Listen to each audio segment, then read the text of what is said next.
Okay, so following up my Dante and Vergil builds, I now have created Nero, and while the thing on screen that you are currently seeing looks absolutely nothing like Nero, I promise that will change once we're outside of the character creation screen.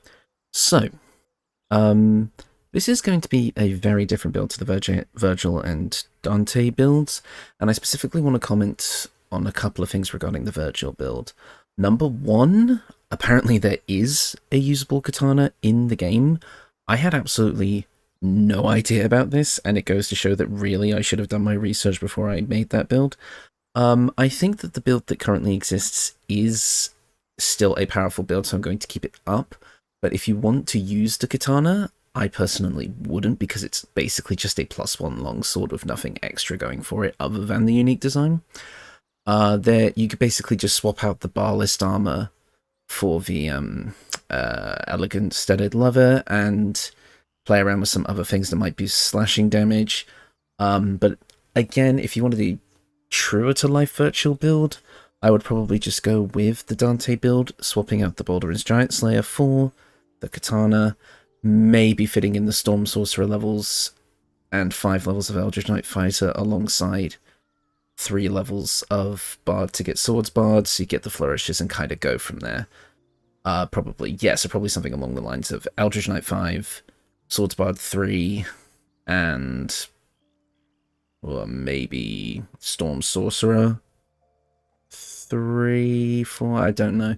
You'd have to play around with it, but anyways, that's a quick amendment to that build, but let's get on to Nero. Now, I think I've done something really, really interesting here, but I'm going to outline the build objectives here to kind of go over why I built this character the way I did. So, I've built this character very differently to Dante and Vergil, whereas with Dante and Vergil, I specifically focused on making as many attacks as I could in a single round, while also having various ranged and melee utility, along with a few other things for that Devil May Cry flair.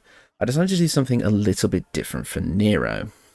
I decided to challenge myself a bit to give one character as many of Nero's abilities as possible, specifically the Devil Breakers.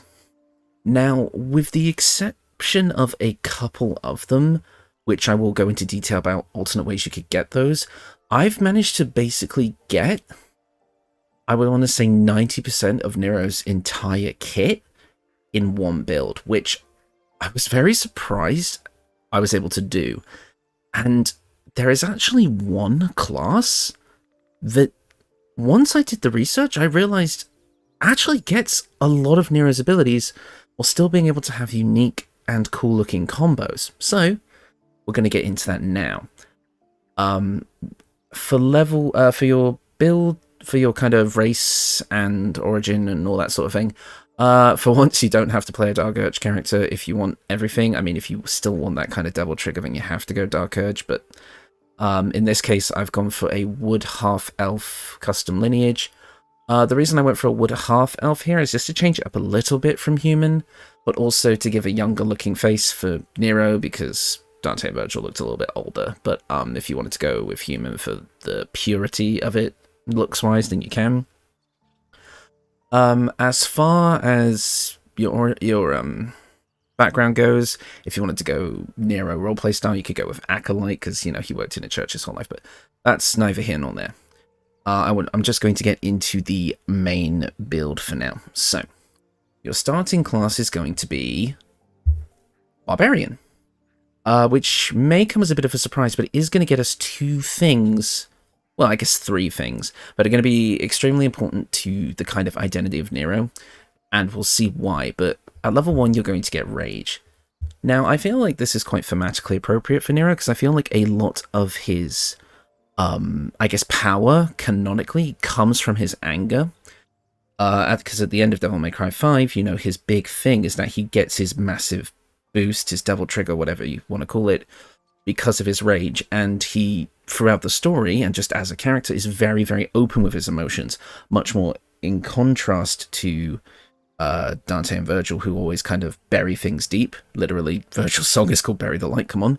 Nero's straight up rages, he swears, he gets angry, he yells, he just wears his emotions on his sleeve and doesn't try to hide them deep down. So I feel like using rage here is kind of a like just a very cool and thematic thing to do, but also it actually covers the basis for one of the devil breakers, that being Tomboy. Now, in Devil May Cry 5, Tomboy basically is a massive boost to your damage and changes your combos in exchange for, as the game puts it, a loss of control. So, you know, Rage is basically a damage boost for the loss of control.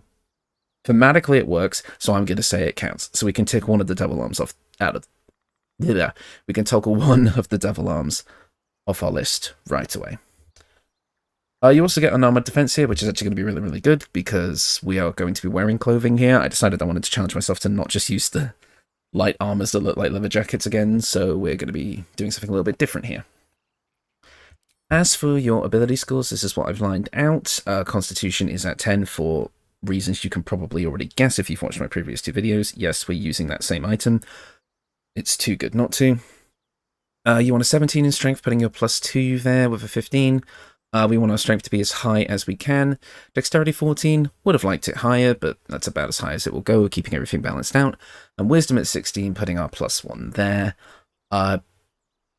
If you could probably guess where I'm going with this already, but trust me on this, it will make sense. So yep, you're going to get basically this is your ability stats, you're going to get Rage, and also the important thing we get from Barbarian is weapon proficiencies, because we wouldn't get these with our other class if we started with that. So yeah. And I told you, it'll look a bit more like Nero, outside of the character creator. Unfortunately, this is kind of as close to Nero's outfit as I could get in this game. Something lightweight and blue, while, you know, still being able to use whatever armor pieces I want. I feel like if you're going to build this character, just kind of not try to do the clothing, just make whatever looks cool to you, because this was the best I could do. So, at level 2, I'm going to say you can, like, normally when I do these builds, I kind of level up all in one class before multiclassing. That's not really the order you have to actually do things as you play. I just like showing, this is how many levels you're taking in this class, and then we go to this class and you take this many levels, whereas in reality, you can actually mix and match it. So there's not really a recommended progression. In the Dante video, there was, because there was a deliberate thing considering the whole course of the game, whereas the Vergil build, that kind of wasn't. You could have gone either or first, as long as you took a level of fighter first for the proficiencies. Here, it's a bit of the same. You can either stick with Barbarian for a little bit, or you can multi-class into the class I'll be showing off later, earlier, if you want the certain benefits from that. But we're going to stick with Barbarian for now, because it's going to give us a few things. Divine Sense, just a nice thing to have. It gives you advantage on dex saves against traps, spells, and surfaces, and we're going to have high perception, so traps aren't really going to be so much of a bother for us.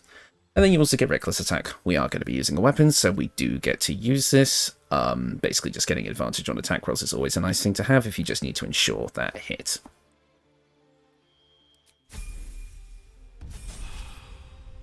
Next up, Barbarian Level 3, and this is going to be our final level of Barbarian, because we are just here for the subclass.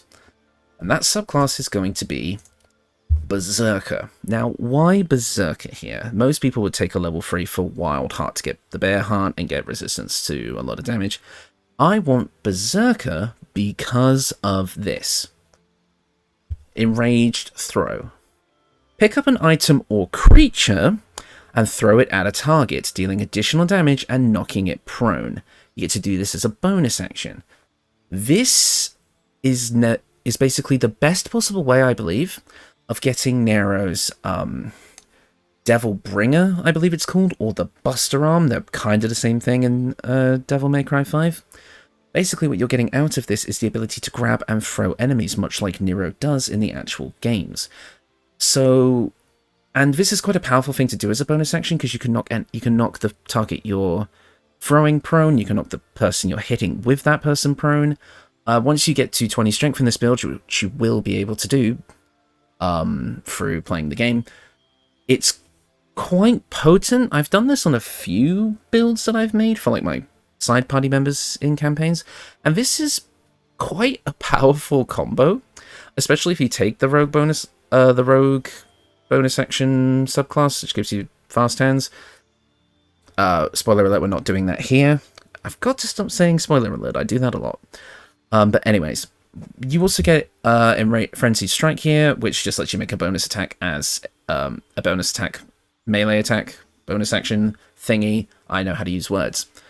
A free bonus action attack if you don't want to throw things or whatever you're trying to throw is too heavy. Can't go wrong, adds to the long combos. Although I don't think you'll be using this as much, but we'll see. You also get an additional rage charge here, so you get more rages. Yeah. And also because you're a barbarian, you get a decent chunk of health as well.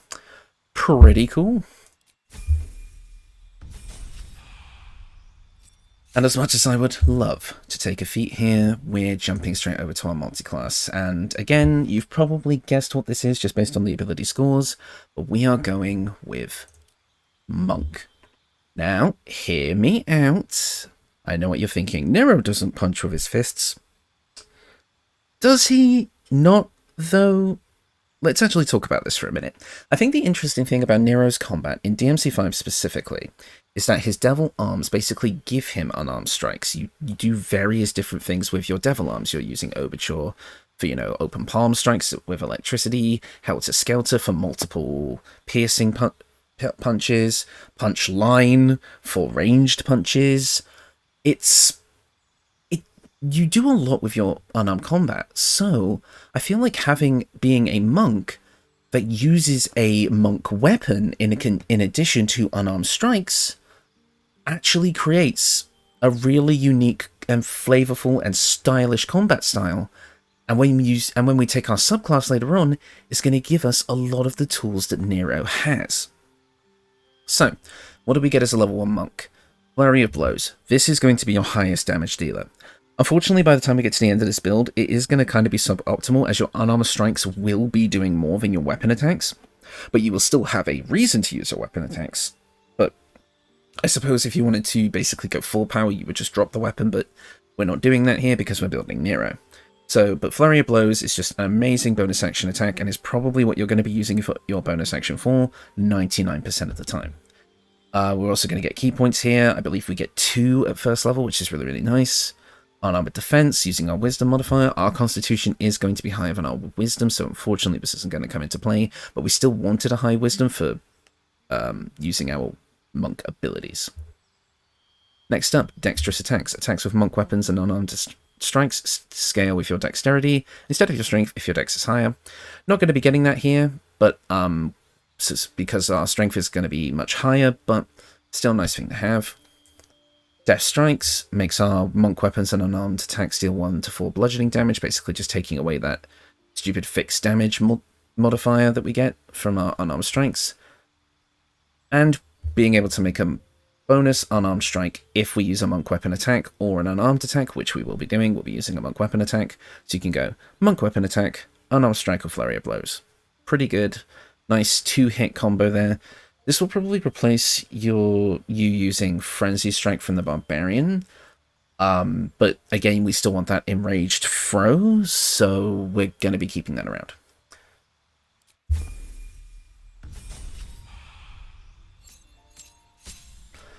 Alright, next up we have level 2 Monk. We get unarmored movement here, which is going to give us more maneuverability, which is really important for building a Devil May Cry character, or just any character in general, really, in Baldur's Gate. As much movement as you can get as possible is brilliant. So this is nothing to sneeze at. Additional key point, great stuff. And here we also get our bonus action movement options. Well, we get Patient Defense, which allows us to make our enemies take disadvantage on attack rolls against us and give us advantage on dex saves. Really good. Gives us dash and disengage as a bonus action for spending a key point. Obviously not as good as the rogue option, but it is still nice to have as a bit of maneuverability, especially since we're going to have a lot of key points by the end of this build, and the fact that they recover on a short rest, and the fact that we're going to be getting an ability to recover them even more. You're not really going to be harshing for key points as you kind of play through the game.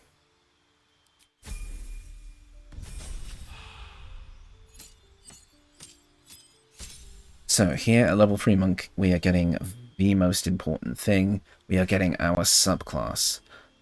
Sorry about that. We are going to we're going to get an additional key point. We're going to get deflect missiles, allowing us to catch ranged attacks and throw them back at our enemies using our dex modifier. And then we're going to get our subclass. Now, most people, when making these barbarian strength unarmed attack builds, they go with way of the open hand, and that is absolutely the way to go if you're power building, I think, for the most part, because you just get so much out of being able to topple, stagger, or push. But in order to get Nero's other devil breakers and other abilities, we're actually going to want to go way of the 4 elements here. And I know if you've played D&D, you think, oh wow, we're taking this shite class, but way of the 4 elements in this game is so cool and so fun. I wouldn't necessarily say with confidence that it's better than Way of the Open Hand, but if I'm playing a monk in this game, I'm playing 4 elements every day because it is the most fun and the most interesting to me personally. So, let's have a look at what we get. We're going to gain 3 spells, which we'll have a look at in a minute, but we also get Harmony of Fire and Water. While not in combat, regain half your key points, rounded down. This is an action, and it doesn't actually say if it regains on a short rest. I'm pretty sure it does, unless you can just regain half your key points between each combat, in which case that's insane. I'll have to do some testing, but we will see. But here we go. This is the main thing we're here for, is these Disciple of the Elements spells. And I say spells in quotations there, because these don't actually count as spells. These are considered class actions, which means that they cannot be stopped by things like silence or other things that would stop you from being able to cast spells. You can always use these pretty much, which is insane. So, first thing we're going to take is Water Whip. This is the only way, aside from a method I'll get to later that requires a very specific piece of equipment, to get the ability to use Nero's signature ability to pull enemies across the map towards him for melee combos. Water Whip, at the cost of 2 key points, does 3d10 bludgeoning damage, and can pull the target towards you or knock them prone. So you get basically 2 different spells, one that knocks them prone or one that pulls them towards you. This is a super cool ability to have early on. It does damage, it gives you battlefield control, and it's very, very thematic for Nero, being able to pull enemies towards him. So, next up, you have a few options here, because you're going to be getting these in kind of any order you wish, so, but they're each going to kind of be one of Nero's abilities. So, I'm going to go for the obvious one here, which is Touch of the Storm. This is basically a shocking grasp attack. It's probably not very strong in the grand scheme of things, but since we want to get as many of Nero's abilities as possible, and we're getting Overture with this, being that electric melee unarmed strike, it's a pretty cool thing to get. It will get a damage boost later on, and it's nice to have an attack that you can always gain advantage on against people with metal armor, which is a lot of them in this game, and when you fight some of the more mechanized enemies later in the game, this is also a very nice thing to have. It's mainly here for flavor. If you want to replace this with something else, you can, but we're going to take it for now because we're trying to get as much of Nero's kit as possible. And lastly, I'm going to take... You can take 2 things here. You can take Fangs of the Fire Snake or Fist of Unbroken Air. You'll get the other one that you don't pick later on in the build, but so I am going to go with what I think is the most useful, which is Fangs of the Fire Snake. Now this is going to give us 2 things. Number 1, it is going to give us a ranged unarmed attack, which ticks Punchline off the list, but also, now this is a cool thing, it's going to give your next melee attack, both your monk weapon and your unarmed strikes, an additional 1d4 fire damage. This kind of fits the bill for Nero's Red Queen and its Exceed ability, which lets you charge your weapon up with, I believe it's described in the lore as like fuel, which ignites on fire, so you get the ability to punch from afar, punchline, and then exceed with your next melee weapon attack. Pretty damn cool. I think that actually, even though it's only a small fire damage buff, we will be getting more fire damage buffs later for a higher level exceed. I feel like this is a nice starting point. If you decide to go with Fist of Unbroken Air here instead, you would be covering Gerbera, which is basically a forceful shock attack, like an air attack, like a shockwave, that pushes enemies back. Because this here will do 3d10 damage, push an enemy back 6 meters and knock it prone. Very, very cool ability and can be used at ranged, so you can take Gerbera off your list if you want that. You can also kind of get a Gerbera-style ability using Fist of the Four Thunders. This just changes it from a ranged projectile into an AoE that's around you. It's basically just Thunder Wave. But I think it's more thematic to use Fist of Unbroken Air, but if you'd rather have an AoE, Fist of the Four Thunders works as well. But for now, we're going to be taking Water Whip, Touch of the Storm, and Fangs of the Fire Snake. Right. Next up, we're looking at Monk level 4, which means we're going to get our first feat, but before we get to that, we're going to just quickly look at this. An extra key point, nice. Slow fall, use your reaction to gain resistance to falling damage. Nice, but probably won't come up that much. But here we go. The most important thing here, the feat. You know it, you saw it coming. Tavern Brawler. A +1 to strength, which is always good. Takes us up to 18, so that later on you can use the Potion of Everlasting Strength to give yourself a permanent +2, taking your strength score up to 20 without needing a single ability score improvement. Pretty dang cool. But obviously the main thing we're here for is the actual feat itself, which is when you make an unarmored attack, use an improvised weapon or throw something, our barbarian stuff counts for this, your strength modifier is added twice to the damage and attack rolls. Whoa, that is crazy.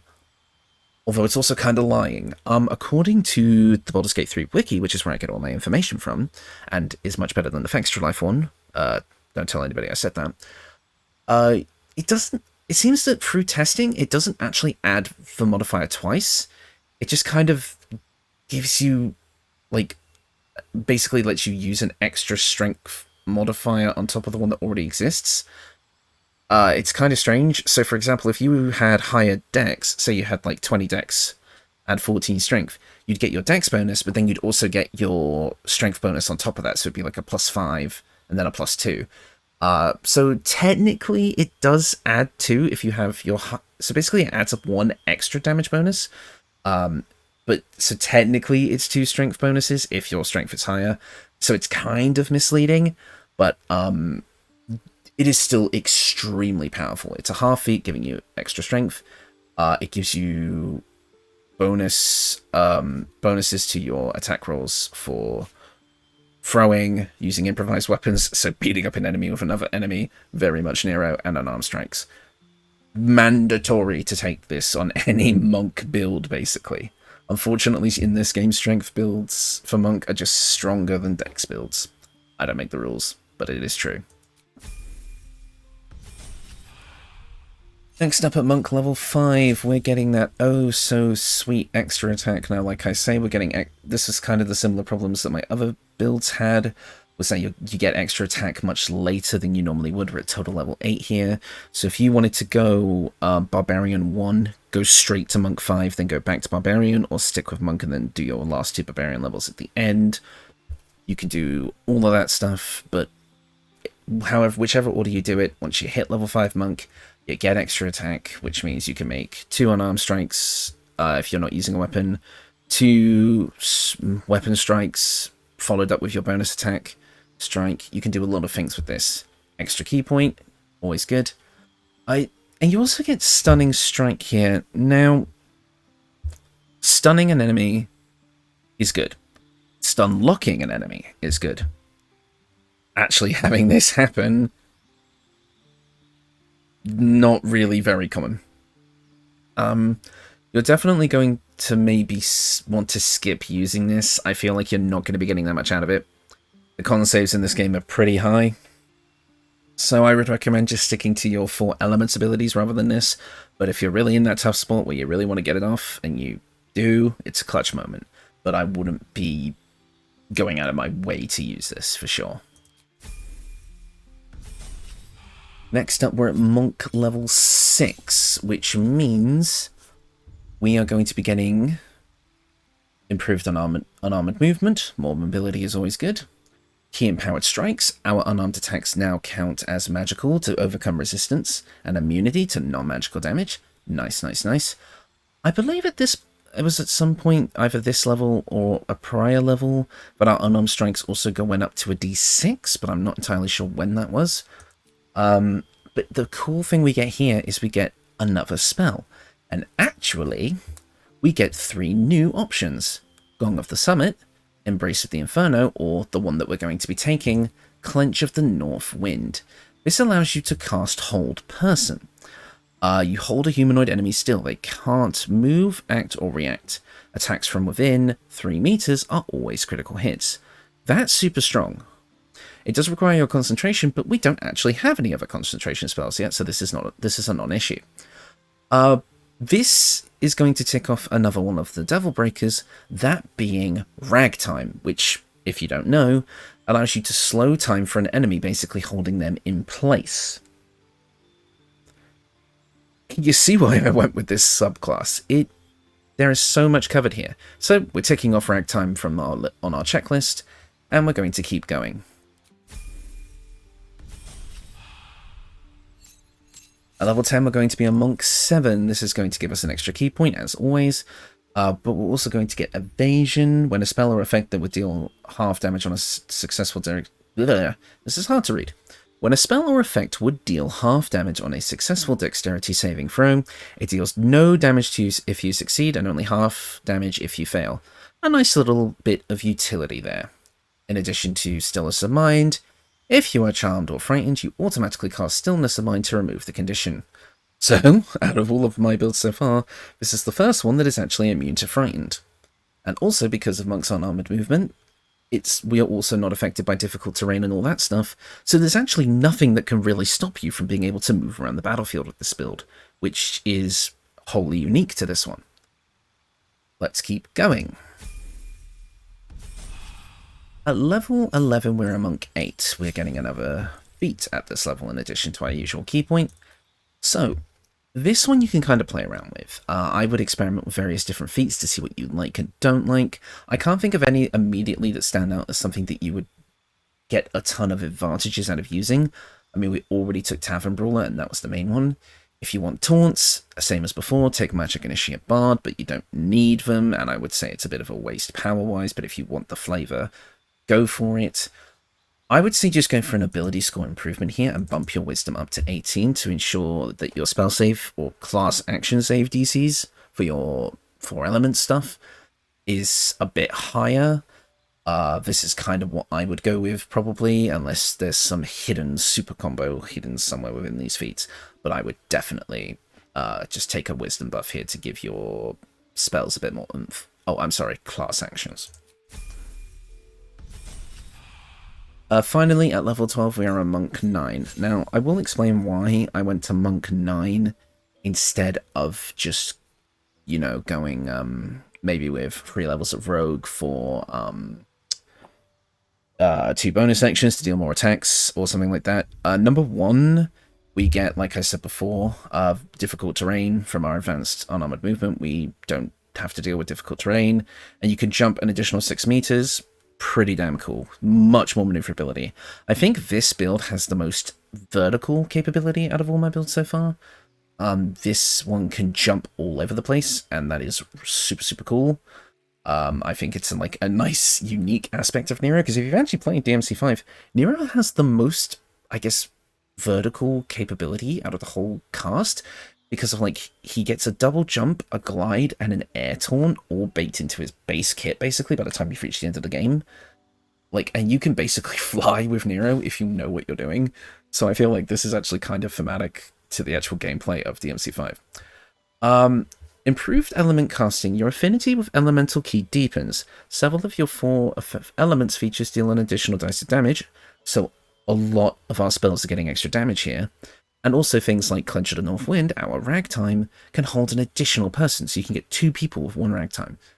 This is the main reason why we're here, because this is uber strong. And it doesn't mention it here. I don't know why they don't show it in the actual class list, but at this level, your unarmed strikes get bumped up to a d8. So now our unarmed strikes have the same base damage as our main weapon. So they're on par with each other, which is pretty dang cool. We're also going to get another spell here. We unfortunately don't get access to the highest tier level of spells, which give us like fireball, gaseous form, and fly. If you wanted the punch line ability to like ride on the fist rocket thing, you would basically, you could go like pure monk and get fly to get that, but I personally wouldn't go that route. I feel like if you're not going to take barbarian, take rogue instead for fast hands, but I'm personally choosing barbarian because I think it's more thematically appropriate. In this case, we're just going to take Fist of the Unbroken Air. Like I said, we could get another one later. And I'm also going to do something a little bit strange here. I know I said to take Water Whip because it's Nero's most kind of most thematic ability that you get from this class. By the time you've reached this level, you will have gotten a piece of equipment which actually makes this irrelevant in my mind. So we're going to actually ditch it, and we are going to replace it with something else. Now, this can pretty much be whatever you want. You can even just keep Water Whip if you would prefer, but perhaps if you want the alternate style to Cabera, you could go Fist of the Four Thunders. If you want something with just a big ranged boom attack, you can go with Embrace of the Inferno, which will do 4 rays. So this is just Scorching Ray, but you can cast it basically, I think, at the 3rd level, I think gives you 4 rays. I can't remember. You could go for Gong of the Summit, which is big thunder damage in an airway around you and can deal more damage to stuff like that. To metal things in organic material. And you can basically just pick kind of anything you want from here. You can even go for the very unique ability to create a climbable ice cube. Also works really well with margaritas and cool drinks on a summer's day. So personal preference, really. I think I'm just going to take Embrace of the Inferno here, just for that really powerful ranged attack. So there's not really a reason not to take it when we already have access to a Water Whip type of effect. So I'll go with that for now. And with that, we are finished leveling. We have all of our abilities on display. See, that does go on a long rest. So yeah, that comes back on a long rest, but still, it's a good ability to have. Right, so let's get into the equipment. I'll start off with the obvious by going down here on the right. We have the Amulet of Greater Health, increases our Constitution to 23. Basically, I'm always going to be packing this thing on my builds. I can see very few reasons not to bring this for pretty much every single build. So apologies if this is getting a bit stale, but hey ho, I really can't see a better way of going about this. Ring of Protection, just a good ring to have. Play around with this slot. Ring of Flinging, the wearer gains a 1d4 boost to throw damage. So basically, you throw a person and they take a bit more damage. Again, play around with the ring slots, they're not essential. You can go for the free action ring, and you can go for Ring of Regeneration or something like that to kind of, you know, have a bit more freedom there. But let's get on to the weapons next. Our weapon of choice here is Fowler Alluve. This is a pretty easy weapon to get. And the reason I went with this is because I originally just tried to use Belm, which is a scimitar, because, you know, Red Queen kind of has that curved sword kind of look to it. The blade is kind of curved. And this one also gets a bonus action attack skill, but I kind of decided against using it in the end because I felt like Fowler Alluve is just stronger. I keep saying Fowler Alluve. Because you get Fowler Alluve Melody, which you basically get to cast a kind of a weird version of Bane or Bless that lasts 5 turns. Basically, with this, you would use Fowler Alluve Shriek, which gives enemies this 1d4 penalty to attack rolls and saving throws, I believe, but also every attack you do against people in, like, the kind of aura of this ability will deal an extra 1d4 thunder damage. So again, stacking up with multiple attacks, it's more damage. So overall, Fowler Alluve is a lot stronger than most other kind of weapons that you can kind of use as monk weapons. So yeah, I feel like this is a pretty solid choice. Next up, the headpiece. Play around with this one. I couldn't really find anything that I really wanted to stick on, so I kind of went with something that boosts kind of a slightly ignored aspect of this build, and that is the rage. When you rage, hostile creatures in a 3-meter area radius must succeed a wisdom saving throw or take 2 to 8 psychic damage. The targets receive half damage on a save. It also gives you a +2 to intimidation checks and the ability to cast menacing attack, which is normally a Battlemaster fighter ability, which will allow you to do a little bit extra slashing damage and possibly frightens the target for 2 turns. Pretty cool. Next up is the Shade Slayer Cloak. While hiding, the number you need to roll a critical hit while attacking is reduced by 1. This effect can stack. Basically just gives you a higher chance to crit, which is always really good. There's literally an entire subclass dedicated to this same ability. I have a Graceful Cloth. Now, again, you can play around with this one. I kind of just went with this one because it's fairly easy to get, and it just gives you a flat bonus to both attack rolls and throwing, with also a buff to your armor class if it's a bit small. Again, play around with this slot. I kind of toyed with Robe with the Weave for the extra armor class and some healing on spell saves, which you get a decent amount of advantage on with our monk abilities. The Clothing of Authority, the Vest of Soul Rejuvenation. Just play around with a few armor sets and figure out what's best for you, but I quite like this thematically. Now, this is probably one of the most important pieces of armor, and that is the Hell Dusk Gloves. You gain Infernal Acuity. You gain a +1 bonus to spell attack rolls and spell save DC. Not really going to be useful here, unfortunately, because again, this is kind of where our class action thing comes back to bite us in the butt. Since they don't count as spells, I don't believe this ability applies, but correct me if I'm wrong. But this is where it gets crazy. Infernal Touch. Your weapon attacks deal an additional 1 to 6 fire damage. That's that level 3 exceed I was talking about earlier. But here's the kicker. Your unarmed attacks deal an additional 1d6 necrotic damage and can possibly inflict bleeding. That's super cool. So, fire damage with our Red Queen, necrotic damage with our fists. We are just doing all sorts of crazy damage. And also inflicting bleeding, which is pretty neat. Oh, didn't mean to close it.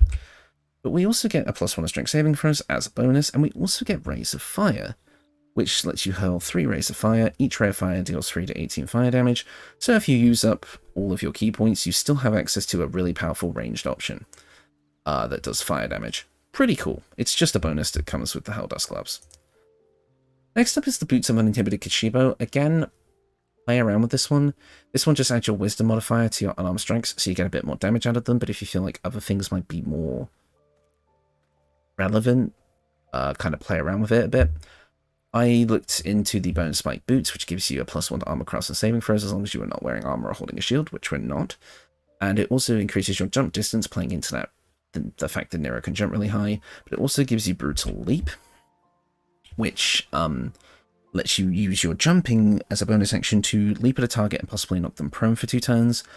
But I didn't find it to be that strong compared to this, but again, play around with it. You could just go with the Boots of Persistence if you want freedom of movement. I think it's called the Boots of Evasion, which just give you a +1 to armor class and saving throws, similar to this. Again, play around with it, but I feel like the Boots of an Uninhibited Kishigo do a lot for your unarmed strike damage, so it's what I personally go with.